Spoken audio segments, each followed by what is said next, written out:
Boshladik. Okey, ketdik. Mana bu yerda boshlaymiz, xudo xohlasa. Nima deb boshlaymiz? Bir listlarni qilamiz, to'g'ri? Listlarni tushuntiramiz. Menimcha aytdim-a bu narsani.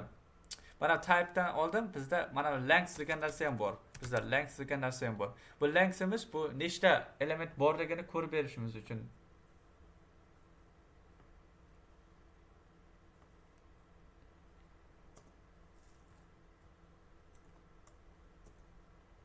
Aa,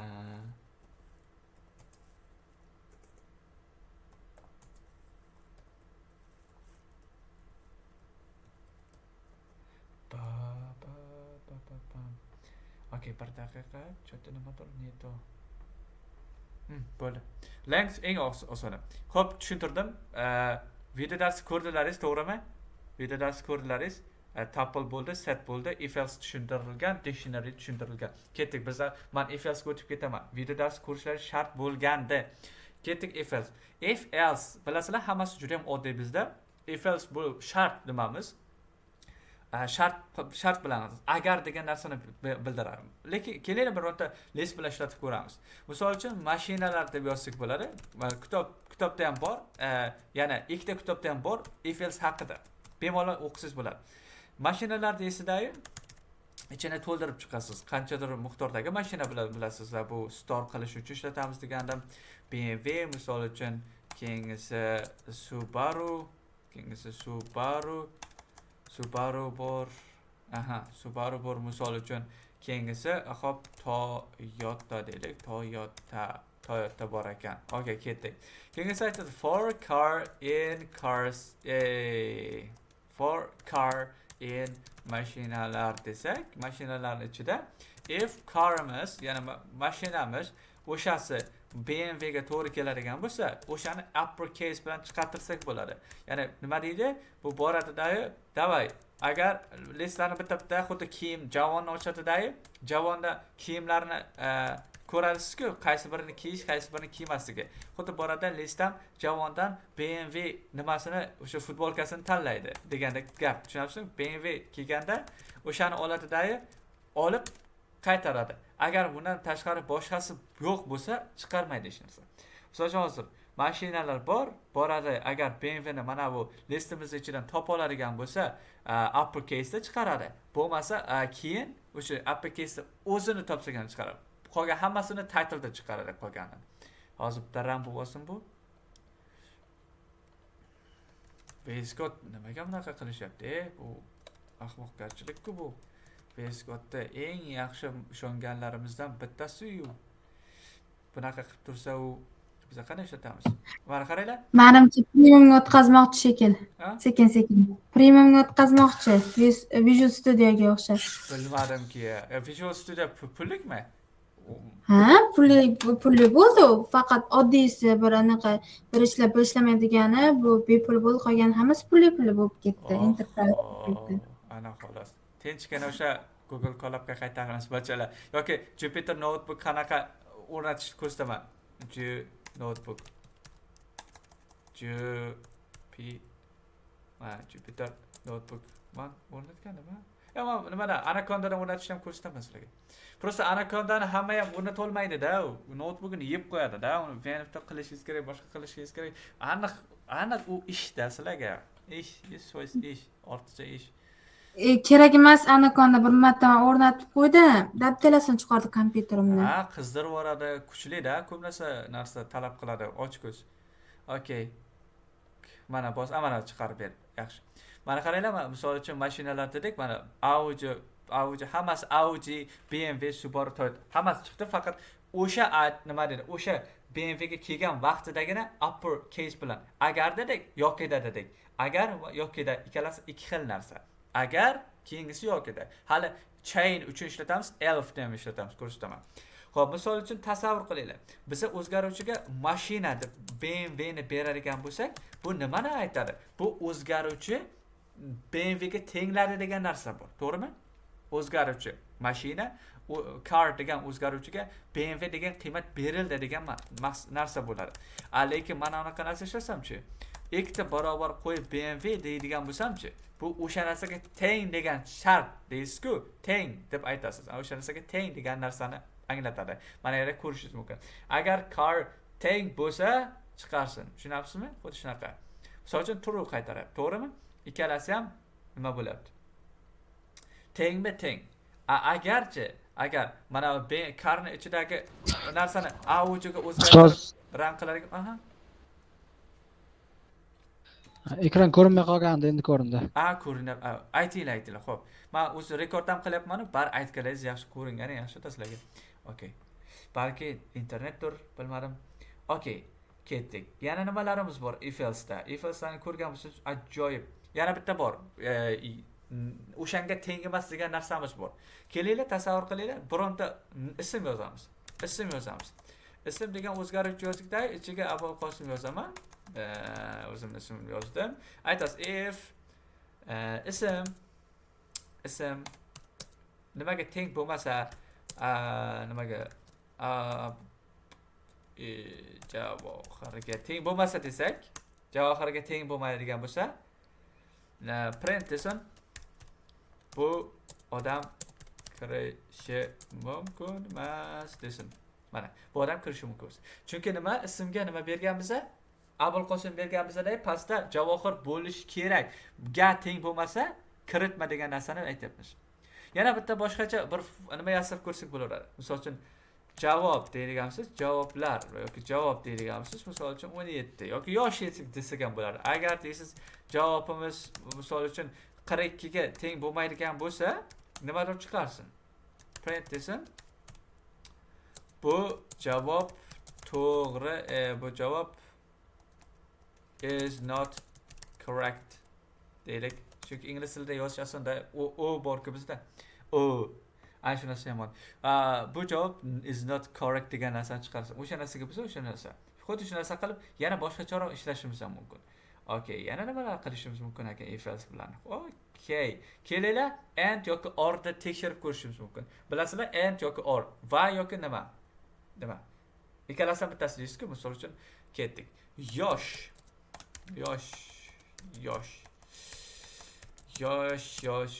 Misol uchun 23 daman desak, yo 22 deylik. Shu narsani yosh desam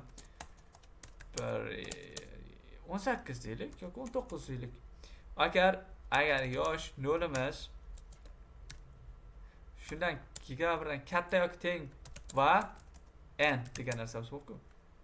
Yosh bu bo'ladigan bo'lsa, yana bo'ladigan bo'lsa 21.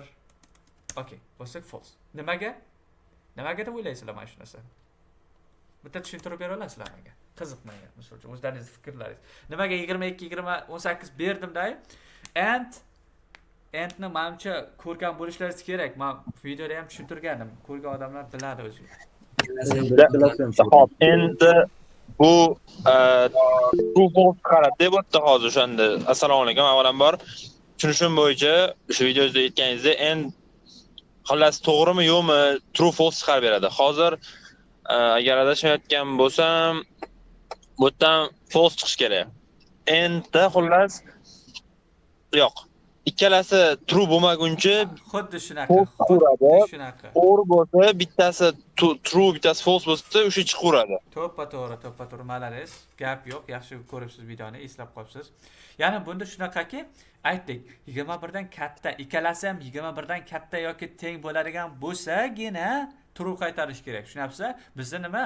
Yosh birinchi noldagisida 22, ikkinchisida 18 berilgan. Bittasi kichkina-ku.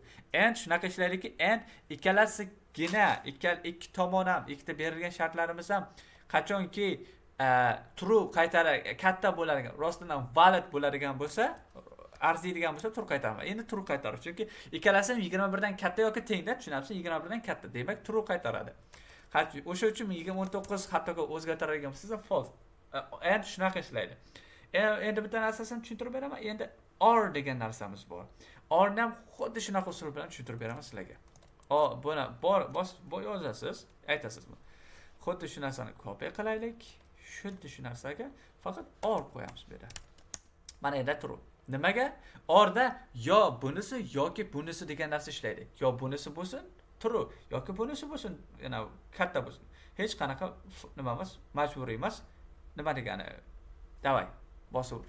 Mana demak, mana yerda true. Bittasi hech bo'lmasa 21 dan katta yoki teng.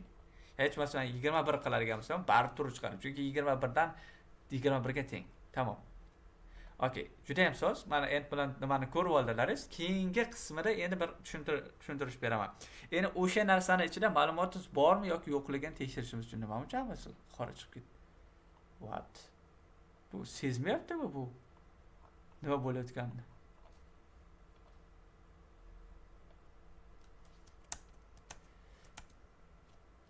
Nima bo'ldi?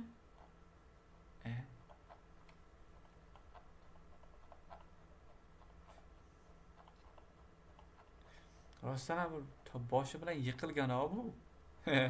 Farqi nima bizga? Kod ishlab tursa bo'ladi. Okay. Davay, endi boshqa chora topamiz. Ismlar degan narsa bor edi bizda. Ismlarimiz yo'q, tepadagi o'sha musor bo'lgan. Okay, ismlar boshqa yarataylik. Ismlar degan o'z nima list yarataylik. Okay, list yaratishga Apple qo'shim. Okay, keyingisi Javohir. Keyingisi Behruz desak bo'ladi. Okay, yana bironta qo'shaylik. Hulkar sudesmizda ishlab turamiz. Okay, Hulkar qo'shdik. Mana tamom. Ismni qo'shdik. Mana ismlarimiz bor. Ismlarimiz qancha? Yana bironta qo'shsam ekan, ha? Sherali Murod. Juda ham oson. Juda ham zo'r. Mana shuni narsani qo'ydik. Endi tasavvur qiling. Endi qanaqadir ismni tekshirmoqchi bo'lsak, endi qanaqa qilib ishlatamiz? Tasavvur qiling, true yoki falseligini tekshirmoqchi bo'lsak, qaysidir ism bormi yoki yo'qligi? Ism bir dona ism olsak bo'ladi. Bir dona ismning ichidan shunchaki tekshirsak ham bo'ladi. Bir sanatib ko'ramizmi? List of full random names. Как раз ishlatishimiz uchun ekan. Bizlar uchun yaratilgan bo'lay.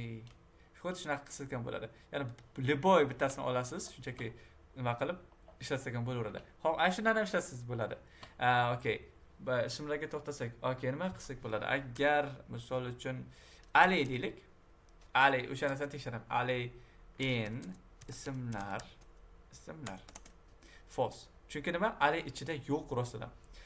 Bu yerda Abul Qosim yozsamchi. Abul Qosim bormi ekan shuning ichida? Ismlar ichida borligi yoki yo'qligini tekshirib true. Demak, listimiz ichida Abul Qosim degan ism bor ekan, successfully passed o'tdi. Endi tasavvur qiling, yana bir o'zgacha misollar yaratib tashlaveramiz. Misol uchun band users degan bitta zo'r nima bor edi? Misolcha bor edi. Users degan shuni unaqa qilmaylik, ismlar qolaversin. O'sha yerda user misol uchun aliga teng bo'ladigan bo'lsa, if not user not in banned ismlarning ichida bo'lmasa, chunki listimiz shunaqadir-mi, uniki print qilsin, f string bilan user nuqta title da chiqarsin. Okay, chiqarsin-da, you can post a response if you wish. Hammasiga shu aybdor. Okay, chotki. Nimadir chiqish kerak edi? Nima dedik? Men xato qildim. Agar user alif bo'ladigan bo'lsa, agar user not in the nima qilyapman mana, bachalar aytmaysizlarmi? Qarang, if not bo'lmaydi-da. Chunki yo'q narsani chiqarib qo'yib. If user not in ismlarni mana endi chiqarib. You can post the response if you wish. Chunki nima? Ismlarimizning ichida ali degan nima yo'q edi. Agar alini o'rniga men Hulkar deydigan bo'lsam, Hulkar o'sha band. Ya'ni bizda yo'q, hali hech narsa yo'q. Bu yerda else qo'shishingiz kerak. Else qo'yasiz, print sizga mumkin emas deysiz, tamom. Sizga mumkin emas. Mumkin emas user. Mana, falokat. Ana shu narsani yomon ko'raman. Men aytganda ishlamaydi-da, shu Kim yaratgan shuni? Akamiz adashganlar. Mana sizga mumkin emas Hulkar nuqta titlda chiqaray bir. Okay. Mana sizga mumkin emas Hulkar deb yozib chiqarib beryapti. Ya'ni xuddi shunaqa yozib ketaverasiz. Hammasi oson. Agar yokida aks holdasini qo'shib, ya'ni qo'shamiz aks holda bunisi Okay, juda ham zo'r. Okay, o'zingiz yana ham xohlaganingizni ishlatib ko'rishingiz bo'laveradi. Ya'ni bir nima deydi? Nimadir bo'l, masalan, if deysiz, nimadir qil.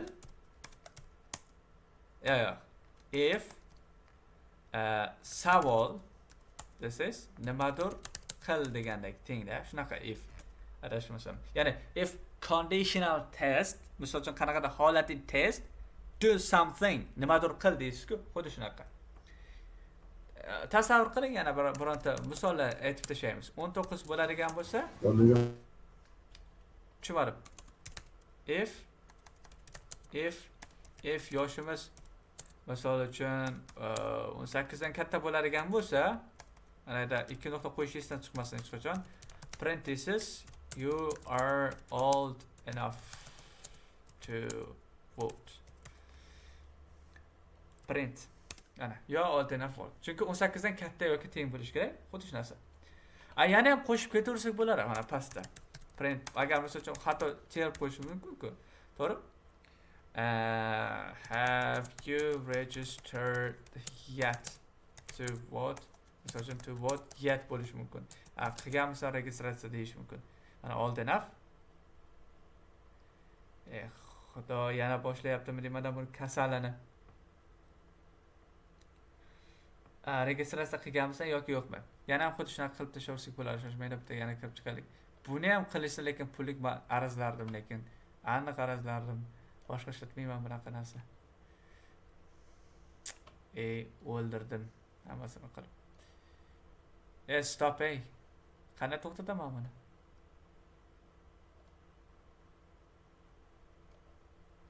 Nima bo'lgan bularga? Nima qilyapti? Kim qarayapti deyku? Nima? Mahalla qayerda qarayapti? Menimcha payda o'zi yozing, IPni shu ishlamayapti. Shu payda o'zi yozgan ma'qulroq. Shunday qilamiz deb. Prosta bu juda ham noqulayda. Mana qo'lim o'rganib qolganda bu yaramas ishlamayapti.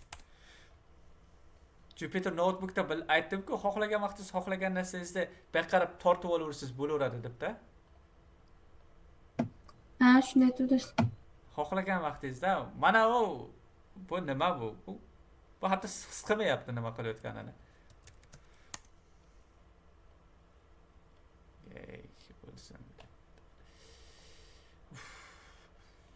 Shumi ahvol, ahvol shumi?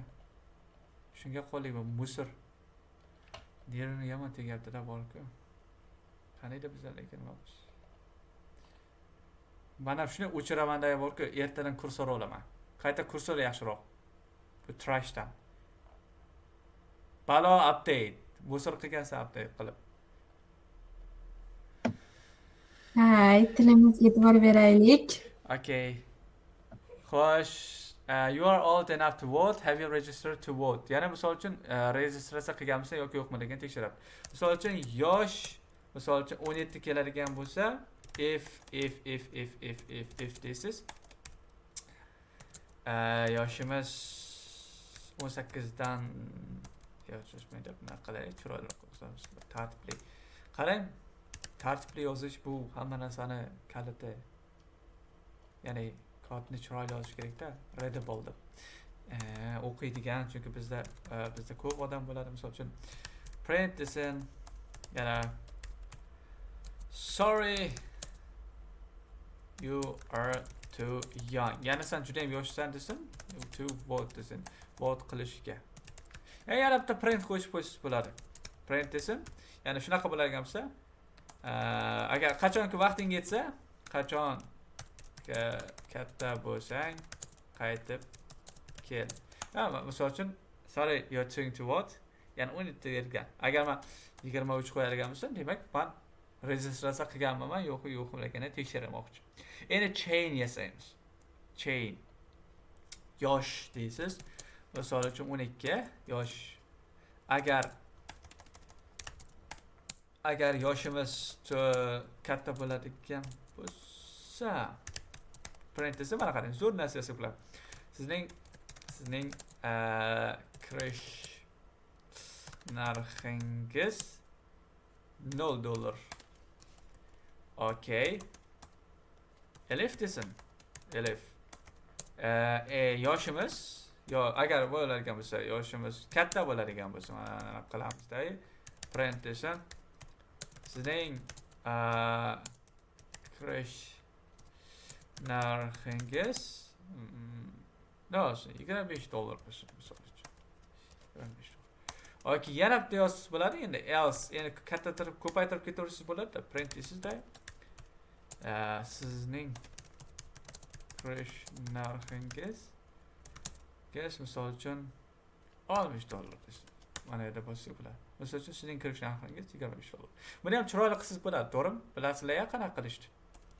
Yosh desiz, input yoshingizni kiriting.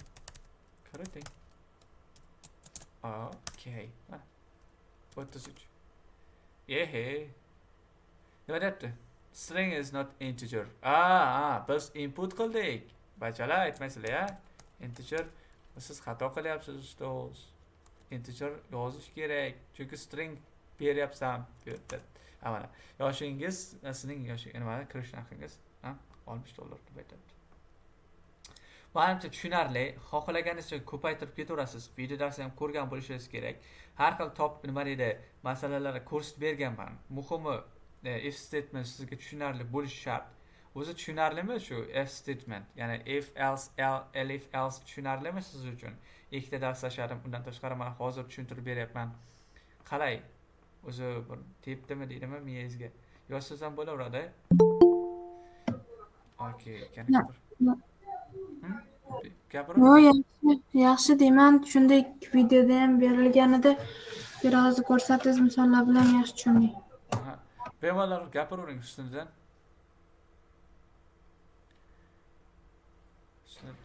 Men boya qo'l ko'targan edim. Hozir qo'l ko'targanim yo'q. If else tushunarli if else. Chunki hatto ko'p ishlatamiz buni. Hattoki AI o'zida ham ko'p ishlatiladi. Djangoga kirsangiz toza ham ko'rasiz. Unaqa ko'p ishlatamiz. Nested kerak bo'ladimi yo'qmi ustoz? Ichma ishlatamizmi yo'qmi? Masalan, men bu biza boya Ford aylantirib if else da qidirdik-ku, list array ichidan ma'lumot. List ichidan. Unda Xo'sh. where bilan bitta topib qo'ysa bo'lar ekan-da, easy ekan. Bu yerda hozir numpyda where bilan topib qo'yardik-ku, men bu. Shunaqa. Hozir bu yerda nested bizga kerak bo'ladimi yo'qmi? Nested if else ertaga yaydi ishlatishimizga. Ishlatgan yo'q hozirgacha. Ya'ni ichma ishlatadigan if else ishlatabsizmi bunaqa ichga katta ochib yana ichida if else yozib bitta katta shart qo'yib, to'g'rimi? O'rniga try except ishlatamiz. Bilasizlar try except nimaligini adashmasam, try except ishlatamiz. Bitta katta funksiya yozamizda, uni ichida ham if else ishlatamiz. Bitta funksiyani ichida ko'p if else ishlatamiz. Yoki try except ni ichida if else ishlatamiz. Ya'ni asosan shuni ichida, funksiyani ichida ishlataman ko'proq. Chunki shart berib boshqa qilishimizda osonroq try except ham qilib ko'rsataman hali. Djangoda ham ko'rasizlar hali. Views payda yozamizda unda asosan logikada. Tushunmadim. Asosan logikada ishlatamizda Djangoda ham ertaga men bu views faylda. Ko'rasizlar o'sha viewsda ana bu model yasaymiz, kategoriyalarga bo'lib chiqamiz. Ya'ni 3 tami 4 ta dars to'liq o'sha uchun bo'lish kerak-da Django. Ya'ni sizda klasslar qanaqa yoziladi, hech bo'lmasa ozgina HTML fayl qanaqa kiritiladi, admin panel u bilan tanishtiraman-da-yu, sirazu nimaga ko'chirib ketaman-da, nimaga AIga. Shu uchun kerak bo'ladi. Tushunarli, rahmat. Mayli. Xo'p, bu yerda hozir dictionary'ga kelsak bo'ladi. Dictionary'miz ham o'zi nimaga adashmasam 7-mi, 6-dars ekan. Davay. O'zi ko'p qolmadi o'zi. Dictionary'dan o'tganimiz ekan while loop qolish mumkin. While loopga unaqa ko'p ketmaydi, xudo xohlasa. Keyin esa funksiyalar. Funksiya bilan klasslar eng asosiysi plus fayllar bilan ishlashimiz kerak. Ham testing qilish kerak. ham tekstli fayllar bilan ham JSON fayllar bilan tamoman shular asosiysi shu. Juda ham ko'p ishlatasiz. Dictionary haqida gaplashamiz. Dictionary'miz ham xuddi shunga o'xshagan. Faqat chiroyli qog'oz ishlatasiz. Store qilishimiz uchun qanaqadir ma'lumot. Unda key va value birdan kelishi kerak. Ya'ni kalitini, keyin qiymatini berasiz. Tasavvur qiling. Ismlar deysiz, yaratasiz. Chiroyli qog'oz qo'yasiz, bosasiz. Ism deysiz, ikki nuqta qo'yasiz, Abul Qosim yozasiz. Virgul qo'yasiz, pastga tushasiz. Familiya deysiz. Ikki nuqta qo'yasiz. Voy. Qof qilasiz. Keyin yosh qo'yasiz. Ikki nuqta qo'yasiz. Masalan 23. Shu xolos. Bor yo'q ana shu. Buni ichida ham yana katta ismlar bo'lishi mumkin. Ismlar mana bu nesting dictionary'ni ham ko'rsataman. Nesting dictionary'ni ham videoda ko'rsatganman. Mazza narsa. Bu narsani ham unaqa ko'p ishlatmaymiz, lekin baribir o'rganish shart. Bu ham bir qismi. Okay. Misol uchun nimani chiqarsak bo'ladi? Parenthesis aytasiz, avvalgidek ismlarning ichidan, nimamiz ichidan nima chiqarmoqchisiz? Familiya qarang, o'zi beradi. Qaysi bir indeks value. Ism chiqarmoqchi bo'lsam, bosaman, ism chiqaradi. Parenthesis ismlarning ichidan to'rtburchak qavs ichida nima chiqarmoqchisiz? Familiya. Davay, familiyasini chiqarib bersin. Xuddi shunaqa qilib chiqarib ketaverasiz bunda ham. Bu ham xuddi shunaqa yo'nalishda ishlab ketaveradi. Ya'ni siz ortiqcha berishingiz ham shart emas, qiynalish ham shart emas. Yana bor, mana bunaqa bor. Dekt bor adashmasam, dekt yozasizda mana bunaqa bor. Bu narsa umuman ishlatmaga qo'yganingiz ma'qul. Mana 1000 marta, million marta yaxshi to'g'risi. Qanaqa o'zgarish berib, shu chiroyli qavs bilan o'sha tanitib ketaverganingiz ma'qul. Dekt yozsangiz ham bo'ladi, lekin xuddi listda aytavering-ku, list yozib, ikkita mana bunaqa chiroyli nima dumaloq qavs ichida list yaratib kelsangiz bo'ladi degan narsada. Xuddi shu narsa qilsangiz bo'ladi. Xo'p. Keyin yana ma'lumot qo'shishingiz ham mumkin. Ismlarni bitta olib kelib olaylik, bak. Ismlarni olib kelib olamiz, mana. Hammasi bor. Xo'sh. Ismlarning ichiga ma'lumot qo'shishimiz qanaqa bo'ladi? Misol uchun to'rtburchak qavs bilan, ha? Mana to'rtburchak qavs bilan nima qo'shmoqchi biz ismlarning ichida? Nima qo'shmoqchi biz?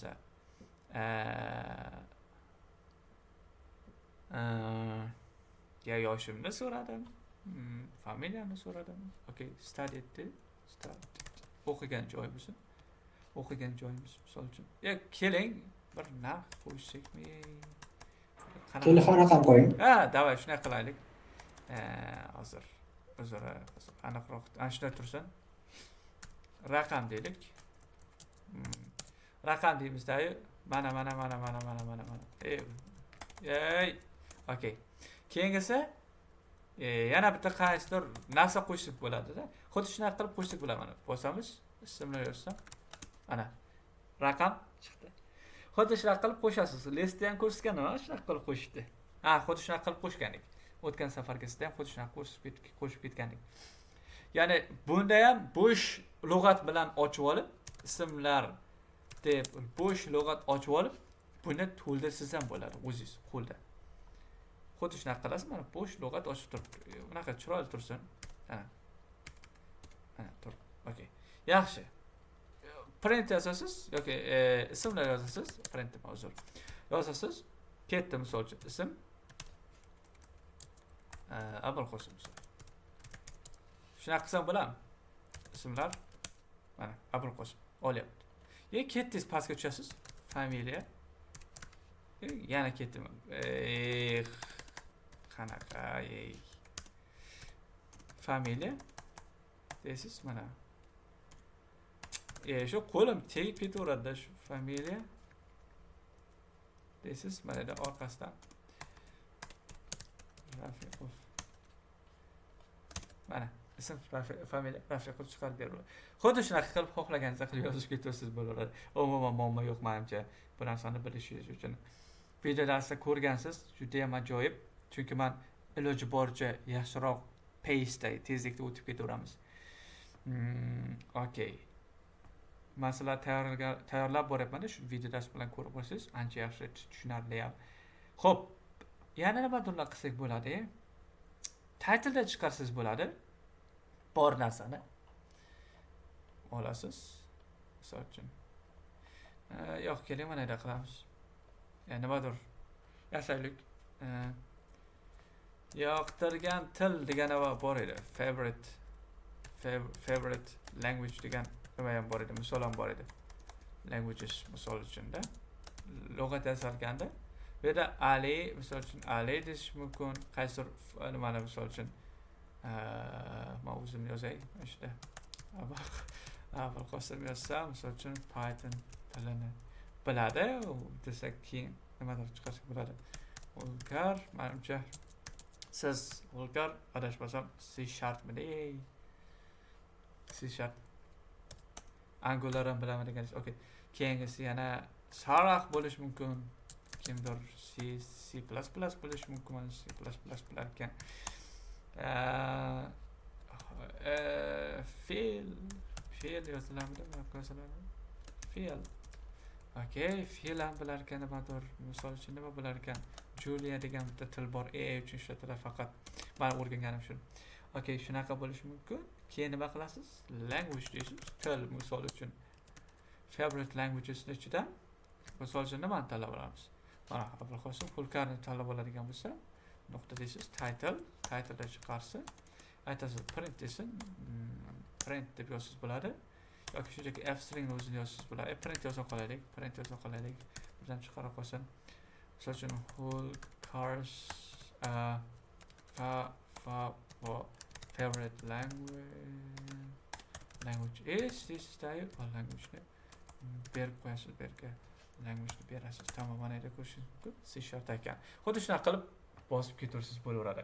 Umuman qiyin emas. Dictionarydan osoni bormi? Qolganlari hatto patoga chiqarib tashlaysiz. Ya'ni misol uchun index error bor, boshqa errorlar bor, indentation error bor desam, ozgina mana misol uchun ismlar yozib bitta list yasadingizda, pastda printni mana bunaqa tashlab ketsangiz. Mana bunaqa ketsangiz. Mana o'zi error ko'rsatadi. Unexpected ended. Ya'ni xatomiz bor ekan, tushunabsiz? Xo'p, bizda bilasizlar, o'sha aytganimdek, bunda key ham kalit va qiymatini oladi degan narsani aytganman. Bu uchun hozir ko'rsataman, for'ni ishlatib ko'rsataman sizlarga. Bu yerga kelamiz, mana buni olamiz, backga tushamiz, pastga tushamiz. Yo'q, bu kerak emas. Buni yaxshiroq variant. Mana shuni o'zimnikini olaman. Xo'sh, pastga tushamiz. Bosamiz. Mana qilib ketsangiz bo'laveradi. Xohlasangiz Ctrl Shift mida? Shift Enter. Xo'p, yaxshi. Keyingisi aytamiz for this is key. Ya'ni kalit deylik, qiymat in ismlar nuqta items ichidagi option hammasini olishimiz. Parenthesis f-string bilan misol uchun mana bu bitta n tashlab ketamiz, ko'rsataman. Key ya'ni kalit desidagi kalit yozasiz mana yerda. Xuddi shunday print yozasizda f-string bilan yana bitta mana bunaqa chiroyli n qo'yib yuborib, qiymat deysiz. Qiymat. Mana. Ism Abul Qosim. Kalit familiya, qiymat Rafiqov. Kalit yosh, qiymat 23 yoshda degan narsani chiqarib beradi. Tushunabsizlar-ya? Xuddi shunaqa qilib ko'rsiz bo'ladi. Hattoki o'zini alohida qilsangiz ham bo'ladi. Общий chiqarsangiz ham bo'ladi. Buni items degan narsamiz bor, bitta qo'shimcha bo'lsa, dictionaryda bu asosan ichidagi ikkalasini ham oladi. Xo'sh, awesome. Keysni alohida olsangiz bo'ladi. Misol uchun favorite languages bitta olib kelay, shuni mana pastga. Favorite languages. Ay. Amana. Ismlar olib keldi. Juda ham soz. So for name in this is in favorite languages nuqta keys desak, kim chiqargan asosini shoshmayman qo'ysalar, print chiqargan name'ni title chiqarsin. Okay, mana avval qo'shim. Faqat keyslarni chiqarish mumkin. Xohlasangiz faqat values chiqaring. Faqat values chiqarib beradi. Xuddi shunaqa qilib ishlab ketaverasiz. Juda ham oson, easy peasy.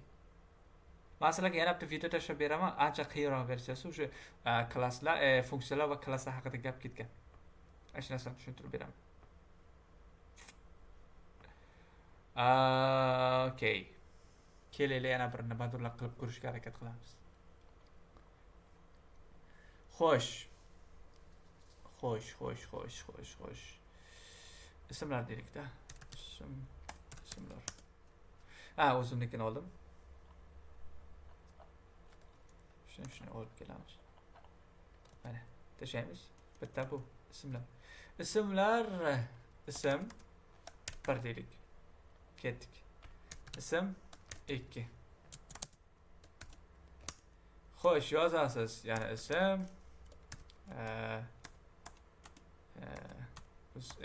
o'ldirdi. Sherali. Familiya. Shoqasimov.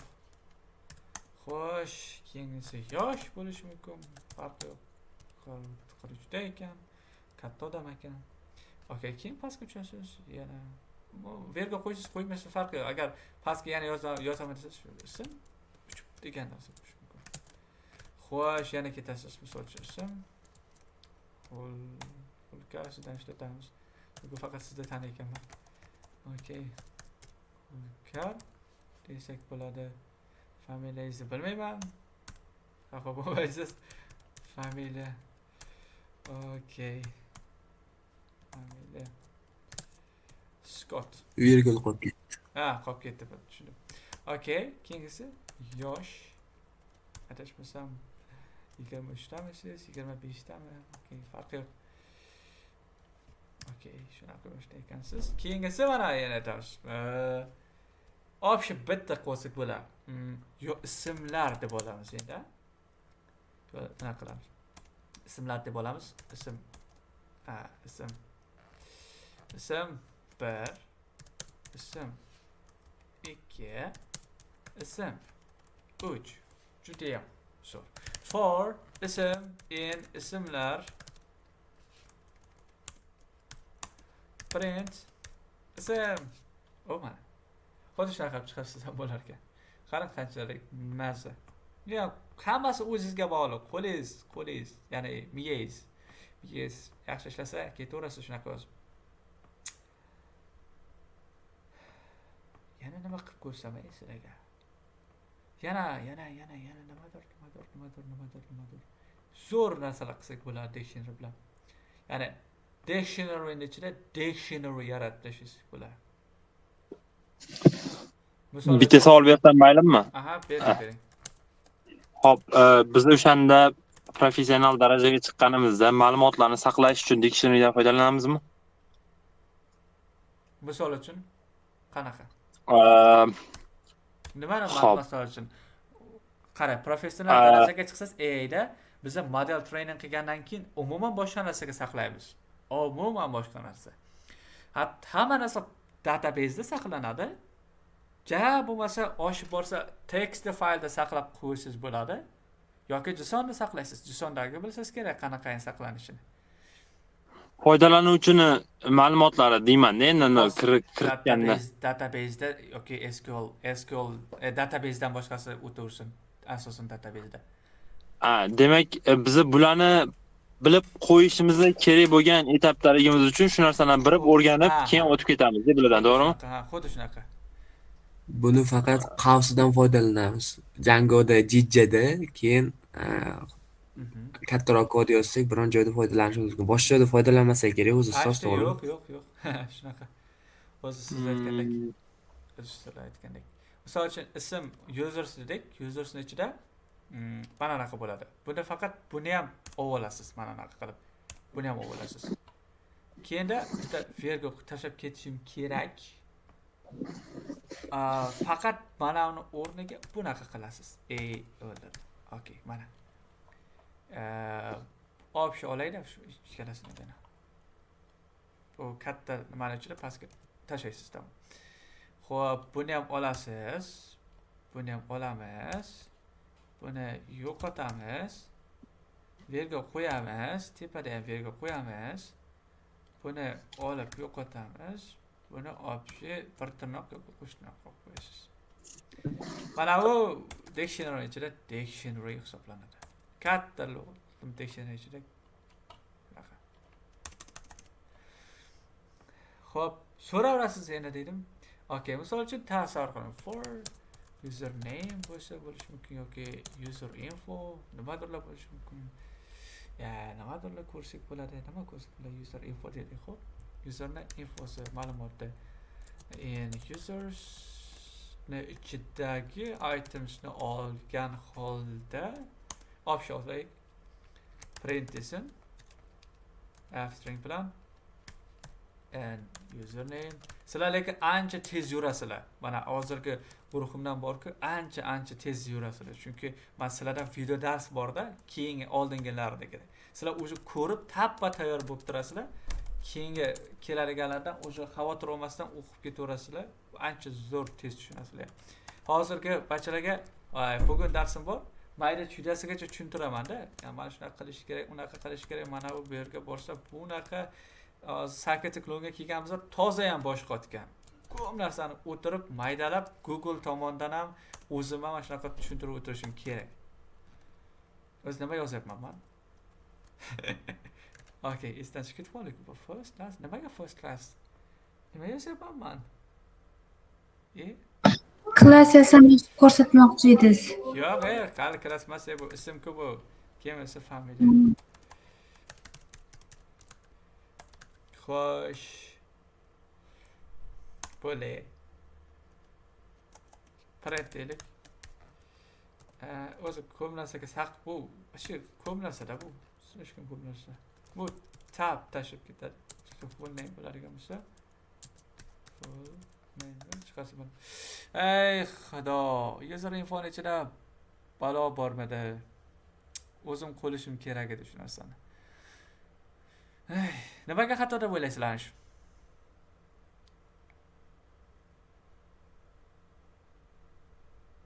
Xo'sh. Qarang, ism birda ichida familiya key error ketyapti deb. Men xato yozdim. Katar bilan ekan. Tushunasizmi, mayli. Yo'q, Katar. Mana. Qolganlari xato chiqdi. Familiya ism. Nima deyapti? Ikkitasi chiqaramiz. O'zirishda xato ketdik. Nimaga xato ketdik? Ismda key error beryapti. Qanaqadir keyda xatolik bor ekan. Qanaqa? Nima? Key error ism deyapti. O'zi nima yozganmiz bu yerda boshqa joylarda? Ismmi? To'g'rimi? Ism. To'g'ri yozibmiz. Nima deb xato deb o'ylaysiz shuni? Ana traceback ko'rsatib berish uchun 3-qatorda ketyapti mana shu joyda. Full name degan narsada ismda xato ketyapti. Nimaga? Aytinglar qan? Davay topinglar. Buni ishlatardim. Pulim qolmagan. Printda full name chiqarib qo'yganmizmi?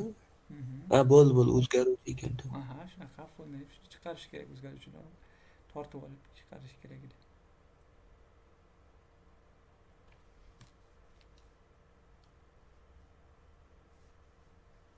Xo'sh.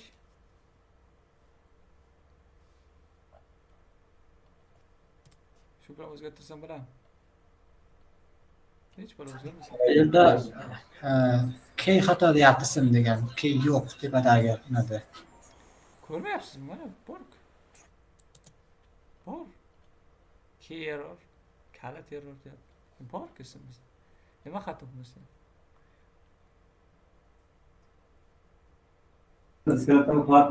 O'shani ism emas, ism 3 ning nuqta key chaqirilmaydimi? User info ichida. Qarang, shunchasi ishlardik-ku, mana shu yergacha ishlardik. Ishlardik-ku, nimaga ishlamayapti deyapsizlar.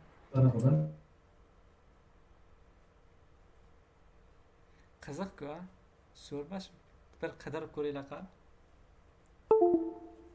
Mana challenge sizlarga. Davay, o'ylanglar, faqat ChatGPT ga borish yo'q. Hozir ana ism katta dictionary, to'g'rimi? O'sha dictionary ichida ism 1, ism 2, ism 3 bor, to'g'rimi? Endi hozir to'g'ridan to'g'ri ismni berib qo'yganim uchun mo'sh tanimayotgandir. Bir aylantirib olish kerakmi loopga mo'sh? Shunga mana bu yerda keyin error berayotgandi. Yo, qarang.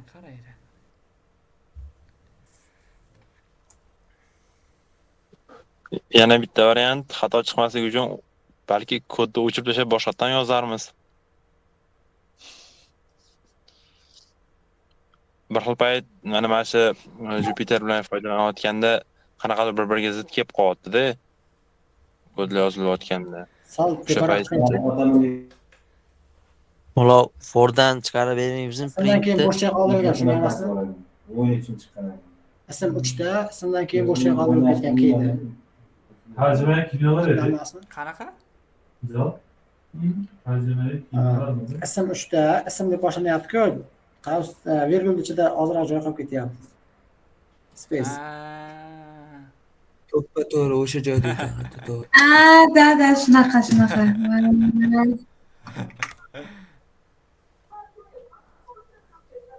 Endi-chi. Yo, Qayerda? u space tepadagi space. Birinchi ism bir Mana bunaqami? Yo'q, uni ta'siri yo'q-da. Pastda ismni ichidagi. Ular printni Fordda tashqarida bersak bo'ladimi? Shoshmaydi. Mana bu yerda qarang. Mana. Shuni aytdim-da men ham. Mana shu joyda ozgina xato ketgani uchun qanaqa jannasi chiqib ketdi. Qanaqa xato ko'rmay qoldim. Mana qarang, mana ismda bor-ku, mana bunaqa bo'lib qolgan ekan. Bitta tab o'rtada topolmagan shu uchun qiynalib qolibdi. Key error topolmagan ism degan narsa yo'q deb. Hali ham bizda nuqta virgul yo'q. Bo'lmasa o'zingizni nimadir qilib qo'yar ekan. Okey. O'rganishda davom ettirish kerak. Xudo xohlasa, keyingi darsimizda o'sha FL dictionary bo'ldi. Men sizlarga montajlab beraman to'liqligicha. Hozir funksiyalarni to'liq ko'rasizlar. Adashmasa ikkita dars qilgani bo'ladi. Ana shularni ko'rib chiqqaningizdan keyin ertangi darsda xudo xohlasa seshanba bo'ladi. O'shangacha chotki tayyorlaninglar. Eng asosiysilar iloji boricha ikkita dars qilib funksiyalar klasslarda o'tamiz. Eng muhimi Djangoga shuni kirganingizdan klass yozib ichida funksiya yozasiz. Birinchi qilgan ishimiz shu. Birinchi. Usiz hech narsa ishlamaydi. Bo'ldi shu. Ana shu tamom. Hozircha mana